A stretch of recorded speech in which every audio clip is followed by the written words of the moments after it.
While most of my friends' families revolved around their parents, in our house, my grandmother was the one who really called the shots. And honestly, she had every right to. She'd built our family's exclusive tableware store from nothing, turning it into a thriving business that made her quite wealthy. "Your grandmother has always had an eye for beautiful things," my father would say whenever customers praised our store's collection. He and my mother ran the day-to-day operations now, but everyone knew who the real owner was. My grandmother had only stepped back to enjoy her retirement, not to give up control. My younger brother Tommy was being groomed as the heir apparent from the moment he could walk. "He needs to learn everything about the business," my mother would say, while practically ignoring my existence. It didn't seem to matter that I was getting straight A's, while Tommy could barely be bothered to crack open a book. "Who needs to be smart to run a store?" Tommy would say, sprawled on the couch playing video games instead of doing his homework. "I just need to know how to count money." Our parents would laugh at these comments like they were adorable, while I sat at the dining table working on my advanced math problems. But I had my secret weapon, Grandma. Every weekend, I'd go to her house, and we'd play what she called business games. She taught me everything about running a successful store, from inventory management to customer service, from profit margins to negotiating with suppliers. "Now, Rachel," she'd say, setting up our pretend store on her living room table, "if a customer wants to buy this crystal wine set for $500, but our cost was $200, what's our profit margin?" Her eyes would twinkle as I quickly calculated the numbers. "That's a 60% margin, Grandma," I'd answer excitedly. "But we should consider our overhead costs too, right?" She'd beam at me, pulling another gift from her seemingly endless supply. "That's my girl. You understand business better than most adults I know." These sessions with Grandma weren't just fun, they sparked something in me. While my parents were busy preparing Tommy to inherit the store, I was making my own plans. I decided I would go to college and study business properly. When I turned 14, my life changed dramatically. I still remember that evening as if it was yesterday. My parents called me into the living room after dinner, and my father's stern face told me this wasn't going to be a pleasant conversation. "Rachel," he said, looking at me with cold eyes, "your mother and I have been talking. It's time for you to stop being lazy and help out with the family business. Starting tomorrow, you'll work at the store after school." The next day, I started my new job at our family store. Every day after school, while my brother Tommy went home to play video games and mess around, I was mopping floors, dusting shelves, arranging expensive china, and doing whatever else needed to be done. I worked hard, determined to prove myself. Sometimes I'd stay late into the evening, making sure every crystal glass sparkled and every display was perfect. After 3 months of working alongside the adult employees, I started noticing something that bothered me more and more. Every Friday, all the employees would receive their paychecks. They'd discuss weekend plans and what they were going to do with their earnings. Meanwhile, I worked just as hard, sometimes harder, but received nothing. One evening, when the store was empty except for my parents counting the day's earnings at the register, I gathered my courage and approached them. "Mom, Dad," I started nervously, "I've been thinking. I'm doing the same work as the other employees, actually, I'm doing multiple jobs. Shouldn't I be getting paid too?" The look they exchanged made my blood run cold. My father's face hardened, and my mother's lips pressed into a thin line. "Paid?" my father scoffed. "Do you have any idea how much we spend on you? Food, clothes, that roof over your head, you think all that's free?" "But that's different," I argued. "Parents are supposed to." "Don't you dare tell us what parents are supposed to do," my mother snapped. "Consider your work here as payment for everything we provide for you." Many children would be grateful for such an arrangement. I felt tears welling up in my eyes, but fought to hold them back. That's when my mother stepped closer, her voice dropping to a threatening whisper that I'll never forget. "And let me make something very clear," she hissed. "Don't even think about running to your grandmother with this. This is our business to run as we see fit. If I find out you've complained to her, you'll regret it. Understood?" For 2 long years, I worked without pay, watching other employees receive their weekly paychecks while I got nothing but tired feet and calloused hands. But as my 16th birthday approached, I made a decision that would change everything. The day after my birthday, I walked into my parents' office with my head held high. "I quit," I announced firmly. My father's head snapped up from his paperwork. "What did you just say?" "I'm not working here anymore," I said, my voice steady despite my racing heart. "I need my own money, and since you won't pay me, I found a job at the Coffee Corner Cafe. They're hiring part-time after school."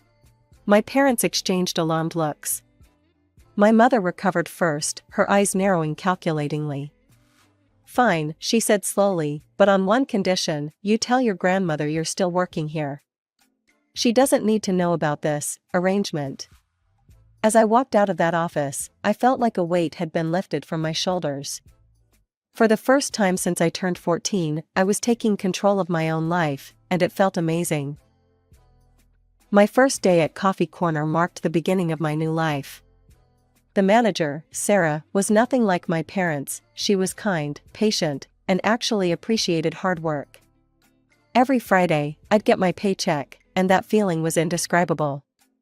For the first time in my life, I had money that was truly mine. I loved everything about my new job: the smell of fresh coffee, the regular customers who learned my name, and especially my coworkers who treated me like an equal, not a servant. The best part? I could finally buy things for myself without having to beg my parents. My first paycheck went toward a new phone, nothing fancy, but it was mine. The second one bought me some new clothes. But what I enjoyed most was being able to buy small gifts for Grandma. One week it would be her favorite chocolates, another week a beautiful scarf I spotted at the mall.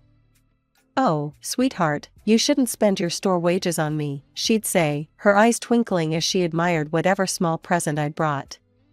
Those moments were the hardest, lying to Grandma about still working at the store. She'd ask how things were going there, and I'd make up stories about rearranging displays or helping customers. "You have such a good eye for presentation," she'd beam proudly. "Just like I did at your age." The guilt would eat at me, but I kept reminding myself that this lie was protecting my newfound freedom. As senior year progressed, my grades stayed perfect. My teachers started talking about top universities: Harvard, Yale, Stanford. "With your academic record, Rachel, you could go anywhere," my guidance counselor said during one of our meetings. But I knew better.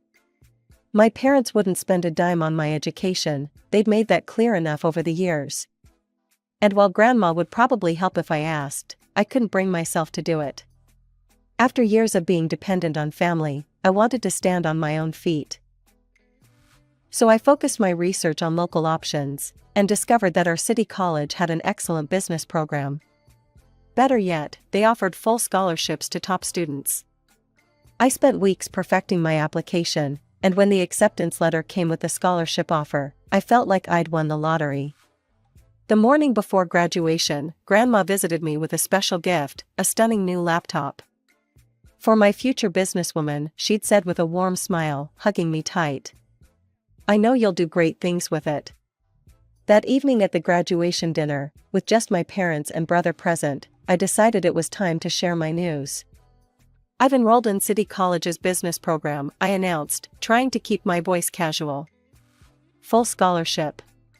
The silence following my announcement was broken by my father's calculating smile. "Well, that's certainly convenient," he said, exchanging a look with my mother. "At least we won't have to worry about tuition." "Yes, you've solved that problem quite nicely," my mother added, wiping her mouth with a napkin. "Which brings us to our next point. Now that you're an adult and finished with high school, we need to discuss your living arrangements." "What do you mean?" I asked, fork frozen halfway to my mouth. "Rent," my father said flatly. "Starting today, you'll need to pay rent to continue living here." I laughed, thinking it was some kind of bizarre joke.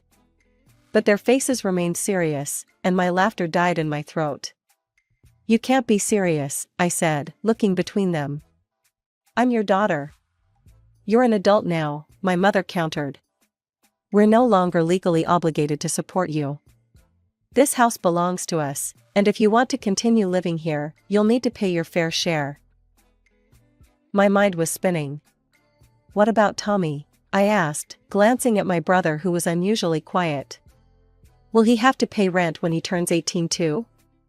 The way my parents avoided my eyes told me everything I needed to know.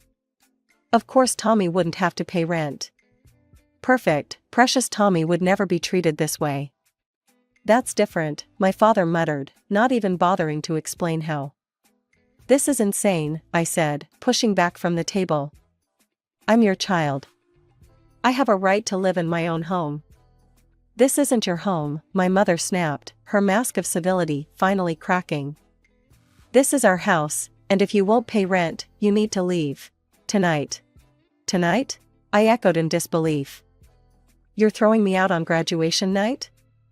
"You have an hour to pack your things," my father said, returning to his dinner as if he hadn't just dropped a bomb on my life. I ran upstairs in a daze, tears blurring my vision as I threw clothes and necessities into my bags. My hands were shaking so badly I could barely zip them closed.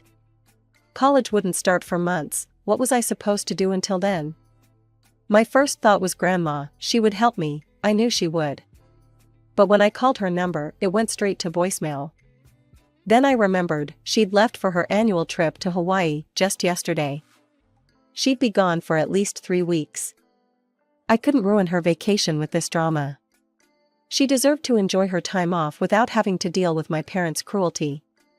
Wiping my tears, I scrolled through my phone contacts until I found Jenny's number. We'd been friends since middle school, and her family had always been kind to me. 20 minutes later, I was loading my bags into Jenny's car, leaving behind the only home I'd ever known. As we drove away, I caught a glimpse of my parents watching from the window, their faces expressionless. In that moment, I finally accepted what I'd always known deep down: they had never really loved me at all. Life fell into a new routine during those 3 weeks at Jenny's house. Wake up on her fold-out couch before dawn, quietly get ready so I wouldn't disturb her family, work my shifts at the cafe, save every penny I could. Sarah, my manager, was a godsend during this time. She understood my situation and increased my hours without me even having to ask. Working helped keep my mind off things. I threw myself into every task, whether it was crafting perfect lattes or scrubbing down the equipment at closing time. "You're going to work yourself into the ground," Jenny would say when I'd come home exhausted after another double shift. But what else could I do? I needed to save as much as possible before college started, and staying busy meant less time to think about my parents' betrayal. I avoided them completely during this time. They never called or texted, and I was fine with that. What could they possibly say to justify throwing their daughter out on graduation night? Tommy sent me one message asking where I was, but I couldn't bring myself to respond. When Grandma finally returned from Hawaii after those long 3 weeks, I felt a surge of hope so strong it almost made me dizzy. I'd waited patiently, forcing myself not to contact her during her vacation. She deserved to enjoy her time away without getting dragged into family drama. But now, finally, I could tell her everything. With trembling fingers, I typed out a message: "Grandma, I need to talk to you about something important. Can we meet?" Her response came faster than I expected, but instead of her usual warm reply with a time and place, it was just a link. My heart started pounding as I clicked it, opening my mother's social media page. What I saw made my blood run cold. "My heart is breaking as I write this," my mother's post began, the words dripping with false sincerity. "Our beloved daughter Rachel has run away from home. But what makes this situation even more painful is discovering that before she left, she stole a significant amount of money from our family store's register. We tried to give her everything, to show her nothing but love, and this is how she repays us. We never thought our own child could do something like this." I stared at the screen in horror as I scrolled through the comments section, watching my reputation being shredded to pieces by people who'd known me my entire life. Aunts, uncles, family friends, all expressing their shock and disappointment in me. "I can't believe Rachel would do this. She always seemed like such a good girl. After everything you've done for her. This generation has no respect. You should report this to the police. Theft is theft, even if it's family. My mother's response to the police suggestions made me feel physically sick. No, we can't do that to our daughter. Despite everything, we love her too much. We just pray she'll come to her senses and return what she's stolen. Our hearts are broken, but we still have hope she'll make this right. My hands were shaking so badly I could barely hold my phone. The sheer audacity, the calculated cruelty of their lies, it was beyond anything I'd imagined them capable of. They'd thrown me out of my home, and now they were trying to destroy my reputation too. I drove straight to Grandma's house, my heart pounding the entire way.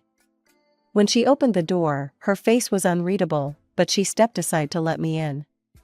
"I don't believe that post for a second," she said before I could speak.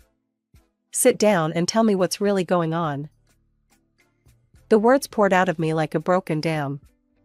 "I haven't worked at the store for 2 years, Grandma. Not since I was 16. I've been working at Coffee Corner Cafe all this time." My voice cracked. "I'm so sorry I lied to you about it." "Go on," she said quietly, her face growing darker with each word. I told her everything, about working for free from age 14, about my parents refusing to pay me because I owed them for living expenses, about their threats to keep me quiet. When I got to the part about them throwing me out on graduation night, Grandma's hands clenched into fists. "Those lying thieves," she spat, jumping up from her chair. She strode to her office and returned with a stack of papers. "Look at these payroll statements. According to these, you've been receiving a salary at the store from age 14 until now. They've been paying you on paper this whole time, even after you quit. Where do you think that money went?" My head spun as I looked at the numbers. Thousands of dollars, all in my name, all going into some account I'd never seen. Grandma was already on the phone. "James, I need you at the store immediately. Full audit. Every transaction, every account, every penny." She paused, listening. "And find out exactly how much money is missing from the register, the amount they're accusing Rachel of stealing." While Grandma made calls, I opened my laptop. My hands were shaking with anger as I began typing my response to Mom's post. "I've stayed quiet long enough. Here's the truth, I didn't steal anything, and I didn't run away. I was thrown out of my house on graduation night because I refused to pay rent to my own parents, something they've never asked of my brother. I haven't worked at the family store for 2 years, I've been working at Coffee Corner Cafe. My parents kicked me out with nowhere to go, and now they're trying to destroy my reputation to cover their tracks. Want proof? Ask Sarah Mitchell, the owner of Coffee Corner, where I've really been working these past 2 years. Ask about my schedule, my paychecks, my performance. Ask why my parents waited 3 weeks to mention this theft, coincidentally right when Grandma returned from vacation. I shared the post with my friends and coworkers. Within minutes, Sarah had responded. "I can confirm everything Rachel has said. She's been one of our most dedicated employees for the past 2 years, working after school and weekends. Her honesty and work ethic are beyond reproach. I trust her with my business, my customers, and my reputation. These accusations against her are completely false." Within hours of my post, our family's social media erupted into chaos. The same relatives who had condemned me days earlier were now turning on my parents with fury. "How dare you throw your daughter out and then lie about her? You made her work for free since she was 14? You demanded rent from your own child on graduation night? What kind of parents are you?" My mother tried damage control, posting lengthy explanations that only dug her deeper. "You don't understand the whole situation." But people weren't buying it anymore. Every excuse was met with screenshots of my boss's confirmation and more outraged responses. My phone buzzed constantly with calls from my parents. I ignored them all. Instead, I stayed at Grandma's house, watching as her auditor and his team tore through years of the store's financial records. "Rachel," the auditor said one evening, his face grim, "we've found something serious." The numbers were staggering. Year after year, my parents had been siphoning money from the store into their personal accounts. They'd created fake vendor payments, inflated expenses, and pocketed the difference. The salary they'd supposedly been paying me? That went straight into an account under their control. But that was just the beginning. The total amount, the auditor hesitated, is over $500,000. Grandma's face turned to stone. She immediately called a family meeting at her house. I sat next to her in the living room as my parents and Tommy arrived, my father trying to look confident, my mother nervously clutching her designer purse. "Sit down," Grandma commanded. "Do you know what we found in the audit?" "Mother, I can explain," my father started. "Explain?" Grandma's voice could have cut glass. "Explain how you stole from me for years? Explain how you pocketed your own daughter's wages? Explain how you tried to frame her for theft to cover your tracks." She slapped the audit report on the coffee table. $500,000. You stole $500,000 from me, while treating your daughter like a slave and throwing her out on the street. My mother burst into tears. "Please, we can work this out." "Oh, we'll work it out all right," Grandma snapped. "You have two choices. Either you pay back every penny you stole, or I press charges and you both go to jail for fraud and embezzlement." The color drained from my father's face. We don't have that kind of money." "Then start selling things. Your cars, your vacation home, everything. And you'll take out loans for the rest." In the end, their expensive cars were sold. Tommy's college fund was emptied. They had to take out massive loans to cover the rest. The beautiful house I'd been thrown out of was now mortgaged to the hilt. After the audit revelations, Grandma called an emergency staff meeting at the store and announced that my parents were no longer associated with this business in any capacity. The look on my mother's face as she was escorted out of the store she'd thought she'd inherit was something I'll never forget. "I've appointed Mark Davidson as temporary manager," Grandma told me over dinner that evening. "He's experienced, trustworthy, and most importantly, he knows this is a temporary position." "Temporary?" I asked. She reached across the table and squeezed my hand. "Until you graduate. This store was always meant for someone who understands both business and ethics." "That's you, Rachel." A week later, she made it official. The family gathered at her lawyer's office as she signed new documents, officially removing my parents from her will. "The store and majority of my assets will go to Rachel," she declared, her voice firm. "She's earned it, not by being born into this family, but by proving her worth through hard work and integrity." But Grandma's heart is too big to completely ignore Tommy. "Your brother will receive a portion of my estate," she told me. "He's not responsible for your parents' actions, and he's still my grandson." Tommy and I have grown closer through all of this, surprisingly. Without our parents' toxic influence constantly pitting us against each other, we found our way to a real sibling relationship. He stops by my dorm room sometimes, and we talk about everything: his struggles to adjust to this new reality, his own college plans now that his fund is gone, his anger at our parents for their betrayal. "I'm sorry," he told me recently. "For all those years I was such an entitled brat while they treated you so badly. I didn't see it then, but I see it now." As for our parents, I haven't spoken to them since that day at Grandma's house. They still try to reach out occasionally: birthday cards, holiday messages, attempts at reconciliation. I send them all back unopened. Some bridges, once burned, can't be rebuilt. Grandma comes to visit me at college regularly, usually bringing coffee from Corner Cafe. She's become a regular there since learning my story. We sit in the campus courtyard, discussing my classes and planning the future of the store. She's teaching me everything she knows about the business, just like she did when I was little, but now with real stakes and real purpose. "You know what the most valuable thing in business is?" she asked me recently. "Integrity. Without it, no amount of success means anything. Your parents never understood that. But you do." Looking back at everything that's happened, I realize that while my parents' cruel treatment hurt me deeply, it also taught me invaluable lessons about who I want to be, and who I don't.